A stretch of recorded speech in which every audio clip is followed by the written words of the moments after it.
6 septembre 2017 et nous sommes actuellement à Libreville. C'est le frère Walter qui vous parle actuellement.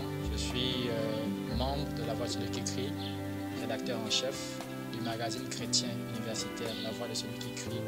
Et nous sommes là ce soir pour justement parler de cette œuvre et encore être édifiés pour ce qui est par rapport à la durée, par rapport à la persévérance dans l'œuvre de Dieu.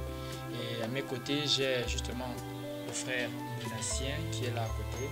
C'est mon soeur. Ok, d'accord. Et j'ai ma soeur Nirina à ma gauche. Bonsoir Nirina. Bonsoir. Ok. Comme je le disais précédemment, nous bénissons le Seigneur pour tout ce qu'il fait. Et Jésus fait une grande œuvre, une œuvre merveilleuse ici au Gabon. Et il utilise des instruments inutiles que nous sommes. Et nous voulons encore davantage servir ce Dieu qui nous donne la capacité de le servir par des moyens, n'est-ce pas, qu'il met à notre disposition. Notamment le magazine chrétien dont beaucoup d'entre vous avaient déjà lu. Ce magazine chrétien qui a déjà actuellement un site internet www.lavoixdecelui-qui-crie.org. Actuellement, il est en ligne et vous aurez l'occasion, vous pourrez aller visiter notre site, notre webzine et être édifié encore plus. Donc ce soir, nous allons justement parler de la persévérance dans l'œuvre de Dieu. Et pour cette œuvre qui a commencé en 2013, il faut le rappeler, on a besoin de persévérance parce que nous sommes passagers, nous sommes là pour un temps et il y aura d'autres personnes encore que Dieu devra certainement amener pour continuer cette belle œuvre. Donc pour en arriver à ce que cette œuvre puisse davantage se pérenniser, il faut des personnes, il faut que Dieu soit au contrôle, il faut que Dieu prenne complètement cette œuvre entre ses mains. Donc ce soir, nous allons parler de persévérance par rapport à l'œuvre de Dieu.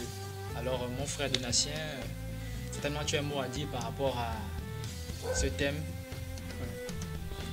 Voilà, et nous bénissons le Seigneur. Merci Seigneur pour ta grâce.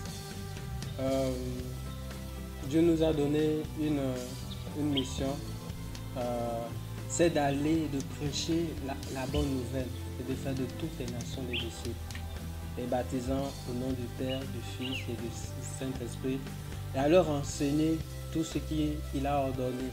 Et c'était la mission, et c'est la mission de l'Église. Et dans cette mission-là, on peut prêcher l'Évangile de plusieurs manières. On a les médias que Dieu permet ici, là, la nouvelle technologie. On bénit de tout ça sont les moyens où Dieu permet également qu'on ait à la disposition pour pouvoir prêcher la bonne nouvelle, pouvoir parler encore de lui. Donc de ne pas s'arrêter simplement par rapport aux paroles et autres, mais aussi au travers des magazines comme La Voix de celui qui crie ou encore comme le magazine de Kimons ou plusieurs d'autres, dans le but d'annoncer la bonne nouvelle. Et souvent c'est pas facile parce qu'on a besoin de la grâce de Dieu. Si on entend par persévérance, c'est parce que derrière il y a des épreuves, derrière il y a des difficultés, derrière il y a des temps vraiment pas forcément fameux, parce que les Écritures disent que c'est avec beaucoup de persévérance, beaucoup de tribulations qu'il nous faut rentrer dans le royaume des cieux. Et je voudrais vraiment qu'on lise un passage dans Proverbe chapitre 20, le verset 6. Ce passage me marque vraiment beaucoup. Il est dit ceci, ça c'est le roi Salomon qui parle ici. Avec, vous savez, Salomon était un grand roi, vraiment très sage et qui a eu à observer beaucoup de choses. Quand on lit un peu le proverbe et puis Ecclésiaste, on voit qu'il a observé comment les fourmis travaillent. Il a observé comment l'homme, l'ignorant, le jeune homme ignorant s'est fait avoir par la femme prostituée. Donc il a pu observer beaucoup de choses et c'est avec beaucoup d'expérience qu'il a écrit également ces proverbes. Alors le proverbe chapitre 20, le verset 6, il est dit ceci: beaucoup les gens prêchent leur bonté, mais qui trouvera un homme fidèle? Et il y a un point d'interrogation. Salomon dit que beaucoup de gens, beaucoup de personnes prêchent leur bonté. Il avait certainement fait le constat autour de lui, observer comment les gens ici prêchaient. C'est le fait également de se vanter. Il s'est rendu compte qu'à son époque, il y avait beaucoup de gens qui se vantaient de leur recherche, de se vanter de ce qu'ils faisaient, de leur bien, mais très peu étaient fidèles, très peu persévéraient dans la loi de Yahweh. Quand on se pose la question, autant de personnes, mais quelles sont les personnes qui vont rester fidèles? Quelles sont les personnes qui resteront attachées au Seigneur, qui vont toujours servir le Seigneur sans être influencées par quoi que ce soit, en dépit des épreuves, en dépit de l'apostasie, mais qui toujours garderont la sainte doctrine et qui vont prêcher cette parole-là, que ce soit par des médias, que ce soit par des médias bien évidemment audiovisuels ou encore par écrit. Donc il y a de quoi persévérer. C'est pas facile de l'encourager nos frères et sœurs qui sont dans le monde ici et là par rapport aux difficultés que vous avez. C'est pas facile, mais Jésus nous a fait la promesse qu'il sera avec nous tous les jours jusqu'à la fin du monde. Il y a de quoi persévérer parce que notre travail, il n'est pas vain et Dieu n'est pas injuste pour oublier le fruit de nos efforts, le fruit de notre fidélité. Il n'est pas injuste et il va finir par nous récompenser. Il va finir par nous récompenser. Donc au-delà de ce qu'on peut vivre, tenons ferme, restons fidèles parce qu'il y en a très peu qui aujourd'hui, qui ont bien commencé, mais après ils n'ont pas demeuré fidèles jusqu'à la fin. Et quel est ce serviteur fidèle et prudent?